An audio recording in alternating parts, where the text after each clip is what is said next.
தமிழ்நாட்டில் இருக்கக்கூடியவர்கள் நமக்கான ஒரு தமிழர் தமிழ்நாடை உருவாக்க வேண்டும் என்று ஆசை கொள்வதும், இது ஒரு தமிழருக்கான அரசியலை முன்வைத்து செயல்பட வேண்டும் என்று துடிப்பதும் ரொம்ப இயல்பானது, யதார்த்தமானது தான். அதுல எங்கிருந்து இந்த சிக்கல் உருவானது என்ற கேள்விதான் மிகவும் கவனிக்கப்பட வேண்டியது.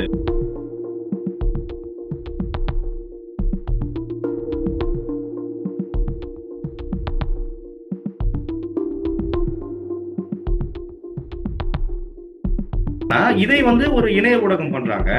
ஆனா மெயின் ஸ்ட்ரீம் மீடியாக்கள் ஒரு தரப்பாகவே இந்த கருத்தை பதிவு செய்கிறார்களோ அப்படின்ற ஒரு எண்ணம் தோன்றுகிறது. என்றால் எதிர்த்தரப்புல இருந்து நீங்க கருத்தை ஏன் கேட்க மாட்டீங்க? அந்த தரப்பை நீங்க உட்கார வச்சு பேசணும் தானே.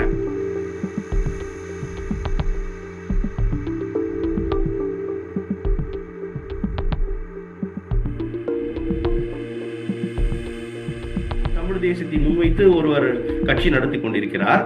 அவருக்கு எதிராக தேடி துருவி நீங்க ஒரு ஆதாரத்தை வெளியில் கொண்டு வந்து அது உண்மையா பொய்யா என்பது இருக்கட்டும். ஆனா அதற்கு முன்னதாக நீங்க அந்த நபர்களை ஒரு நேர்காணல் எடுத்து அதை ஒளிபரப்ப வேண்டிய அவசியமும் தேவையும் எங்கிருந்து வந்தது என்பதுதான் பொதுமக்களோட தமிழர்களோட ஒரு கேள்வியாக இருக்கு.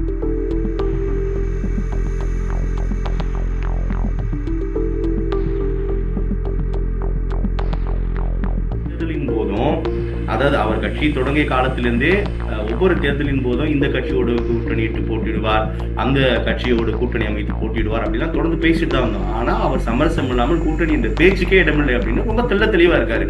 இதுவும் ஒரு கூடுதல் எதிர்ப்பிற்கான காரணமாக இருக்கக்கூடும்.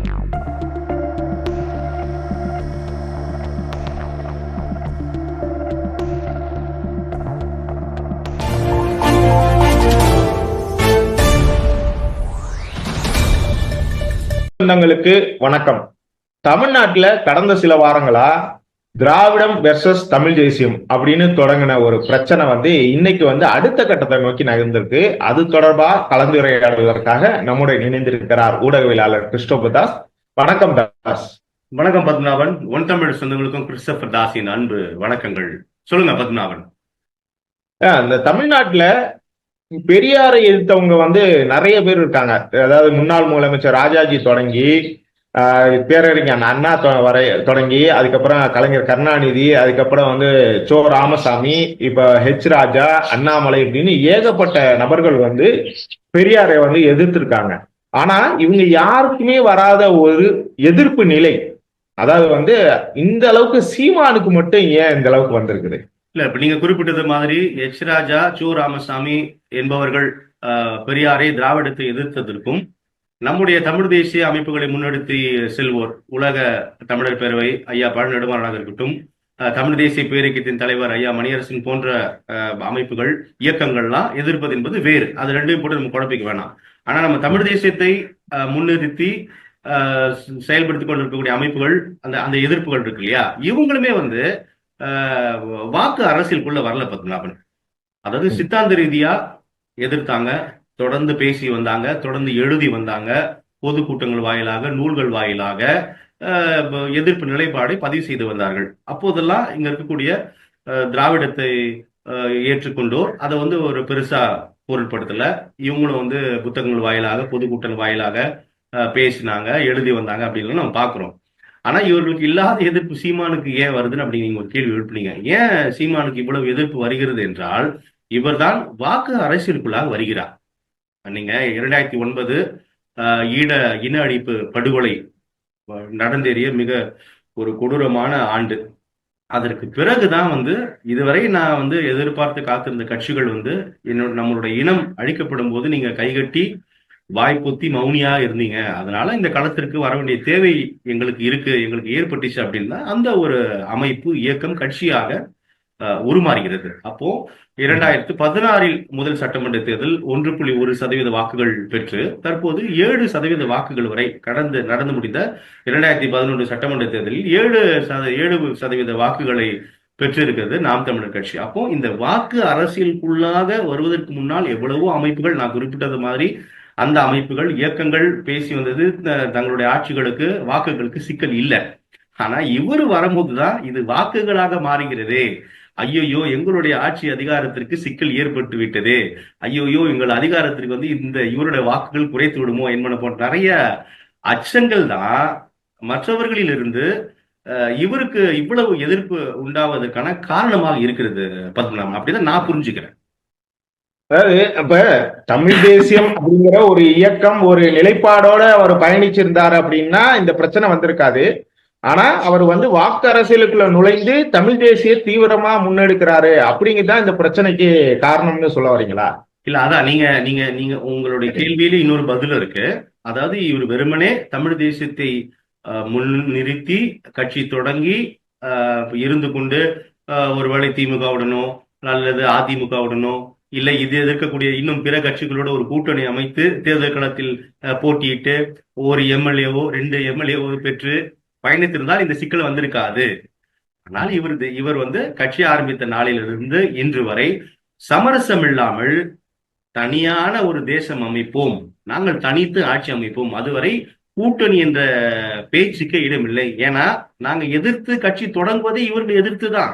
நீங்க சரியில்லை, நீங்க வந்து எங்களுக்கு பாதுகாப்பு இல்லை, எங்க இனம் அழிக்கப்படும் போது நீங்கள் வந்து கை கட்டி வாய் புத்தி மௌனியா இருந்தீங்க, அதனால நான் மீண்டும் உங்களோட கூட்டணி சேருவதும் உங்களை நான் எப்படி ஆதரிக்க முடியும்ன்ற இடத்துலதான் இவர் ஆரம்பிக்கிறதுனால இவரு கூட்டணிக்குள்ளே வரல பத்மநாபன். நிறைய ஒவ்வொரு தேர்தலின் போதும், அதாவது அவர் கட்சி தொடங்கிய காலத்திலிருந்தே ஒவ்வொரு தேர்தலின் போதும் இந்த கட்சியோடு கூட்டணியிட்டு போட்டிடுவார், அந்த கட்சியோடு கூட்டணி அமைத்து போட்டிடுவார் அப்படிலாம் தொடர்ந்து பேசிட்டு தான் வந்தோம். ஆனா அவர் சமரசம் இல்லாமல் கூட்டணி இந்த பேச்சுக்கே இடமில்லை அப்படின்னு ரொம்ப தெளிவா இருக்காரு. இதுவும் ஒரு கூடுதல் எதிர்ப்பிற்கான காரணமாக இருக்கக்கூடும் பத்மநாபன். சரி, இந்த கூட்டணி இல்ல அப்படிங்கறது அவர் வந்து முன்னாடியே ஆணித்தரமா சொன்ன ஒரு விஷயம் தான். ஏன் இப்ப வந்து மேதகு பிரபாகரன் அவர்களை வந்து சீமான் சந்திச்சாருன்னு ஒரு தரப்பு சொல்றாங்க, இன்னொரு தரப்பு பாத்தீங்கன்னா மேதகு பிரபாகரன் அவர்களை சீமான் சந்திக்கவே இல்லை, அந்த புகைப்படங்கள் அனைத்தும் போலி அப்படின்னு சொல்லிட்டு ஒரு தரப்பு சொல்றாங்க. இப்ப திராவிடத்துக்கும் தமிழ் தேசியத்துக்கும் எதிரான ஒரு போர் தான் தொடங்குச்சு, அதாவது பிரச்சனைங்கிறது தொடங்குச்சு. அதுல ஏன் வந்து இந்த ஈழ பிரச்சனை திடீர்னு ஏன், அதாவது குறிப்பா வந்து பிரபாகரனை வந்து இவர் சைமான் சந்திச்சாரு இல்ல அப்படிங்கிற அந்த மையப்புள்ளியை நோக்கி நகர்வதற்கான காரணம் என்ன இந்த பிரச்சனைகள்?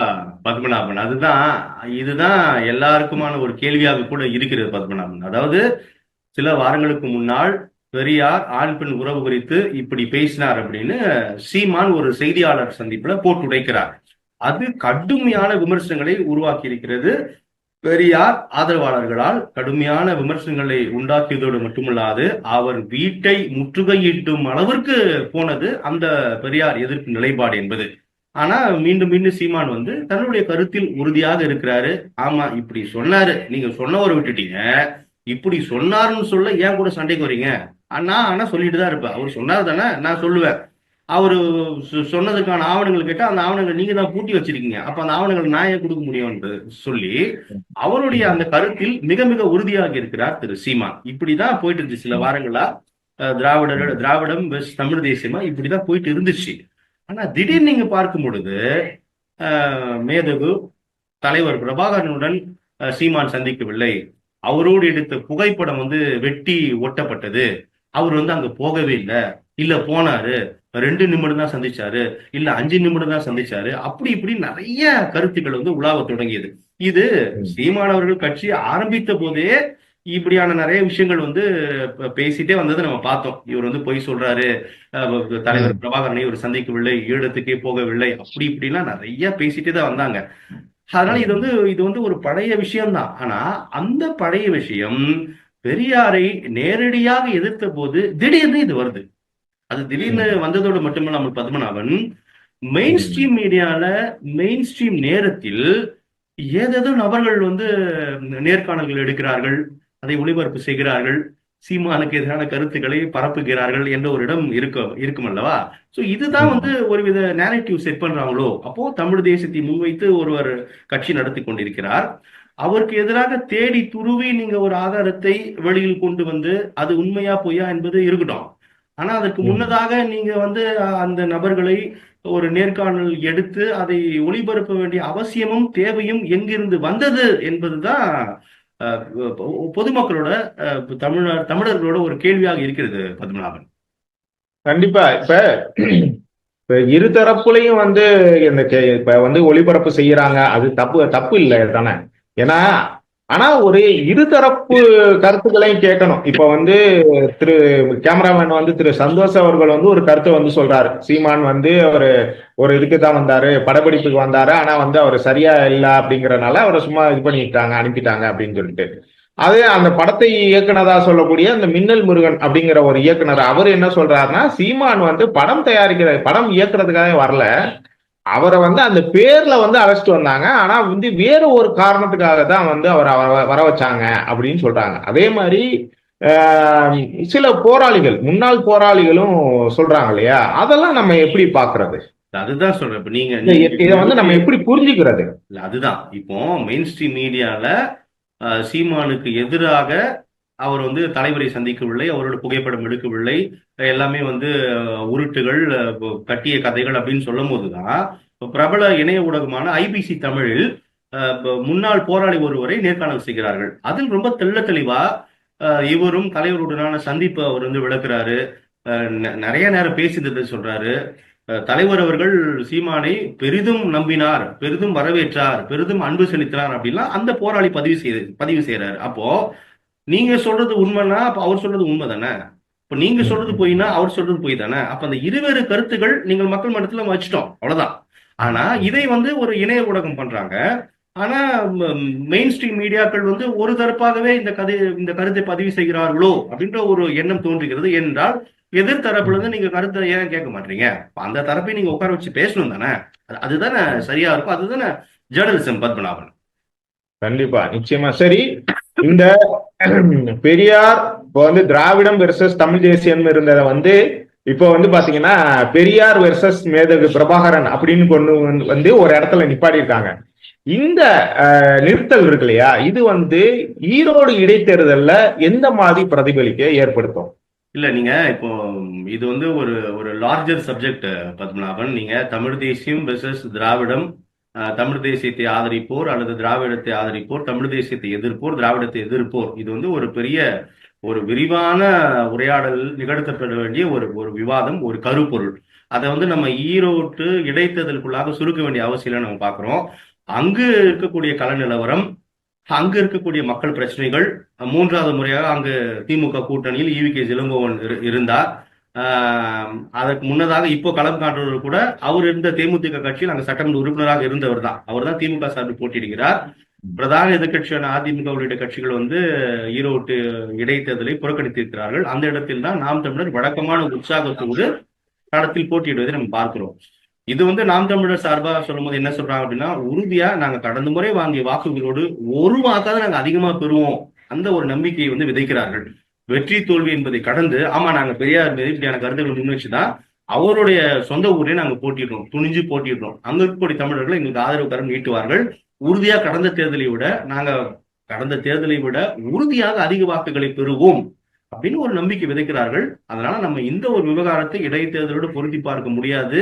அங்கு வழக்கமான ஆளும் தரப்பு என்னென்ன வேலைகள் செய்யறாங்க அப்படின்றதுல நாடு அறிந்தது தான் பத்மநாபன். அதனால இதுதான் அங்க வெற்றி தோல்வியை தீர்மானிக்க தவிர, இந்த சித்தாந்தம் அந்த இடைத்தேர்தலுக்குள்ளாக கட்டுப்படுத்திவிடும் என்ற ஒரு விஷயத்தை நான் ஏற்கவில்லை பத்மநாபன். நன்றி. உண்மைதான். பார்க்கலாம், அடுத்து ஒரு நல்ல ஒரு தலைப்போட விவாதத்தை தொடரலாம். நன்றி பத்மநாபன். இறுதியா என்னுடைய கருத்து, அதாவது நம்ம தொடர்ந்து நம்ம இதை பேசிட்டு இருக்கோம். அதாவது இப்ப தமிழ் தேசியத்தை ஆதரிப்போருக்கும் அல்லது திராவிடத்தை ஆதரிப்போருக்கும் நான் என்ன சொல்றேன், ஒரு பிரச்சனையுமே இல்லை. இது தமிழர், தமிழ்நாடு மொழிவழி மாநிலங்களாக பிரிக்கப்பட்ட பிறகு மொழிவழி மாநிலங்கள் இருக்கு. இப்போ கர்நாடகா இருக்கு, கேரளா இருக்கு, தெலுங்கா இருக்கு, ஆந்திரா இருக்கு, அப்படி தமிழ்நாடு இருக்கு. அதனால தமிழ்நாட்டில் இருக்கக்கூடியவர்கள் நமக்கான ஒரு தமிழர் தமிழ்நாடை உருவாக்க வேண்டும் என்று ஆசை கொள்வதும், இது ஒரு தமிழருக்கான அரசியலை முன்வைத்து செயல்பட வேண்டும் என்று துடிப்பதும் ரொம்ப இயல்பானது, யதார்த்தமானது தான். அதுல எங்கிருந்து இந்த சிக்கல் உருவானது என்ற கேள்விதான் மிகவும் கவனிக்கப்பட வேண்டியது பத்மநாபன்.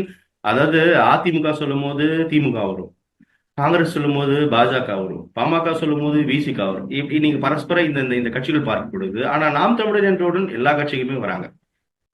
அப்போ இது இது இது இந்த இந்த போக்கு இருக்கு இல்லையா, இதுதான் ரொம்ப சிக்கலா இருக்கு. இது பத்மநாபன் நீங்க எவ்வளவு நெருக்கடிக்கு உள்ளாக்கப்படுகிறீர்களோ அவ்வளவு கிளர்ந்தெழுவீர்கள் என்பதுதான் வரலாறு நமக்கு தந்திருக்கக்கூடிய பாடம் பத்மநாபன். அதனால நீங்க ஒரு சரி. கட்சி அவர் ஒரு கொள்கையை வந்து முன்வைத்து கட்சி நடத்துகிறார் அப்படின்னா அவர் விடுங்க. ஜனநாயக நாட்டுல யார் வேணாலும் கட்சி நடத்தலாம் தானே. இங்க ஊருக்கு ஒரு கட்சி இருக்கு, சாதிக்கு ஒரு கட்சி இருக்கு, மதத்துக்கு ஒரு கட்சி இருக்கு. எல்லா கட்சியும் தமிழகம் பார்த்ததாகி விட்டது. அப்போ இந்த நாம் தமிழர் கட்சி என்ற ஒன்றை மட்டும் நீங்க ஏன் இவ்வளவு ஒரு ஒரு வீரியமாக எதிர்க்கிறீர்கள் என்றால் அதற்கு காரணம் இருக்கு. நீங்க அச்சப்படுறீங்க, தமிழ் தேசியத்தை கண்டு பயப்படுறீர்கள் என்பதை தவிர வேற என்ன இருக்க போகுது பத்மநாபன்? பொறுத்து இருந்து பார்க்கலாம் நம்மளும். நிச்சயமா அடுத்த ஒரு நல்ல தலைப்புடன் கலந்துரையாடலை தொடரலாம். நன்றி. நல்லது, நன்றி, வணக்கம்.